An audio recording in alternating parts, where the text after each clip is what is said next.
Kamusta po kayo? Hello po sa inyo, mga kababayan. Sana po nasa maayos po kayong kalagayan. Si Kamanong po inyong lingkod ay nagbabalik po muli at tayo po ay magsama-samang magkomentuhan dito po sa Tambayang Makabayan. Mag-umpisa na po tayo. Komentuhan po natin ang katatapos lang po impeachment. At dito po nakita po natin kung paano po nag-angas at nagpatama at ginawa pong radio station ang impeachment ng Vice President at nagpatama po rito ito pong si Bendalo na tinatawag na wala pong ka-issue-issue ng flood control at maleta. Ito po, at sinagot din naman po siya rito ni Senator Alan Peter Cayetano sa kanya pong patutsada, mga kababayan. Ito po, pakinggan na po natin si Mr. Bendalo de Umano. This impeachment court was established to try the Vice President of the Republic. Ang punto ko po rito, kasi napapansin ko po ilang araw na nagagamit po natin ang impeachment court, ang oras po ng impeachment court sa pagpapaliwanag. Naintindihan ko po ang posisyon ng aking kaibigan, si Senador Robin Padilla, yung kanya pong frustrations. Pero gusto ko lang po sana ipaalala sa ating presiding officer, sa ating pong Senate President, at matanong, ano po ba ang ating ginagamit na rules ngayon? Pwede po ba yung mga problema po labas sa impeachment court na ito o labas sa kaso ng Vice President ay dadalhin natin dito? Di po ba ang korte na ito na itatag para po sana kay Vice President at kay Vice President lamang? Mga ebidensya, mga testimonya, mga pahayag patungkol lamang po sana sa impeachment ng Vice President. Kasi dito pong mga nagdaang araw, Mr. Presiding Officer, Senate President, mga kasama, napansin ko po na nagagamit ang oras po ng impeachment court sa pagtatanggol po ng mga nakaraang araw ng sarili ng ilan sa mga kasamahan natin sa mga akusasyon. This is not the right forum and the right venue and not the right time to explain your situation. Kung gusto po ninyong mag-eksplika ng inyong mga saloobin, problema, maaari naman po ninyong gawin yan sa labas po ng oras ng impeachment court. Maaari pong sa press conference, nandyan naman po ang Senate media. Anytime po, nandun sila sa Senate briefing room, press briefing room. Maaari din po sa Facebook o sa YouTube magpaliwanag. Huwag po nating gamitin ang oras ng impeachment court sa pagpapaliwanag o sa pagtatanggol ng ating mga sarili simula pa po noong nakaraang linggo. Because the time we waste here to defend ourselves, defend what we believe or what have you, is an injustice to the Vice President. Yan po, mga kababayan. Wala nga pong ebidensya sa Vice President eh. Unang-una, nag-aaksaya nga lang kayo ng panahon dyan eh. Nag-aaksaya at nag-uubos pa kayo ng pera ng taong bayan. Wala nga ang ebidensya eh. Walang matibay na ebidensya para sa Vice President. Fishing expedition. Mismo nga si Jokno umami na.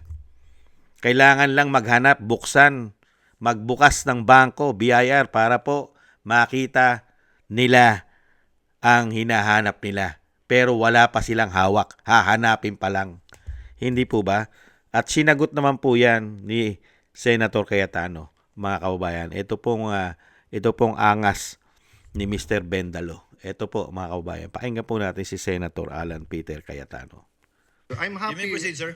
I'm happy I finally heard Senator Judge Erwin Tulfo is concerned about the justice or injustice to Vice President Sara. That's good news. Regarding the waste of time here, sabi ni Senator Joker Arroyo, it is useless to argue a legal point with a non-lawyer.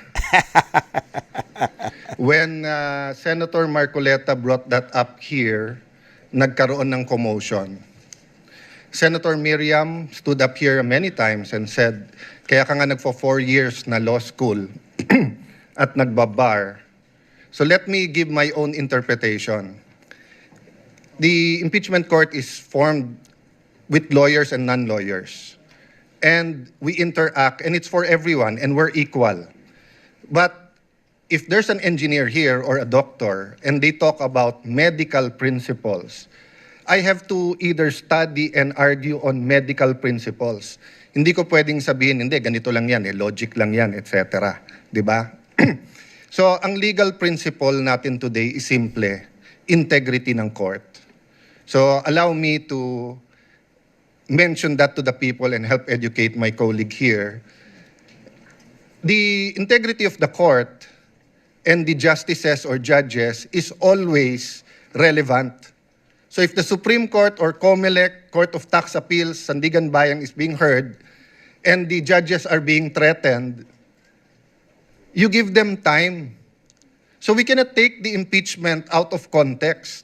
May nangyayaring flood control scandal, may nangyayaring gulo sa Team Unity na hindi na united ngayon. We consider Senator Marcoleta and Senator Jinggoy political prisoners, weaponized yung Blue Ribbon Committee at weaponized yung ano. So Mr. President, hindi tama na sabihin na I wasn't, after we brought up the problem with NBI, they doubled down, naggumawa pa ng task force. I mentioned 2 colleagues sa Salian, I didn't accuse them. Sabi ko lang, just like Vice President Sara, just because tumaas ang Salian, can we already ask for the BIR, for the AMLA and the bank accounts? So sabi ko, yan ang i-discuss namin sa Monday. Nag-react na, nag-accuse. I did not take up your accusations here today. Si Secretary Vince Dizon, 3 beses na nag-verify sa Taguig. Sinabi na 3 beses na walang ghost. Ngayon, i-verify ulit. I wasn't going to bring that up, but then i-question ninyo si Senator Padilla. It was all over the news na hindi niya inintindi or he snubbed the ombudsman. I was going to stand up before Senator Erwin stood up just to say, may registered mail. So nung una pa lang, 5 minutes si Senator Tulfo. So I'll take the 5 minutes also if you don't mind. The gentleman may proceed Yes. and kindly be mindful of the time. Yes, I will now. So I'm just saying, Senator Padilla just stood up to say, sumusunod siya sa batas. Tapos, kaya humaba to dahil nga hindi importante ata dito yung integrity ng judge. Lastly, kaya sinabi kong it's useless to argue a legal point. Ilang beses ko na narinig dito. It's our job to clear or prosecute the Vice President. Hindi po. It's our job to try and to decide. It's the prosecution's job to try to prosecute, and it's the defense job to convince us na wala. Our job is to try and to decide. And when you decide, you acquit or you convict. Why is that important? These are legal terms. Hindi pwedeng yung nanonood na law student ngayon sasabihin, trabaho pala ng judge to clear or to prosecute. Tama. Thank you, Mr. Presiding Officer, Mr. Senator. Yan po. Talagang mahirap po makipagdebate, makipagtalo sa hindi po abogado. Hindi ba? Erwin Tulfo, puro ka kasi bunganga. Legal matter yan. At syempre po, yung integridad ng mga tumatayong senator judge ay pinupuruhan at pinupolitika. Hindi po ba?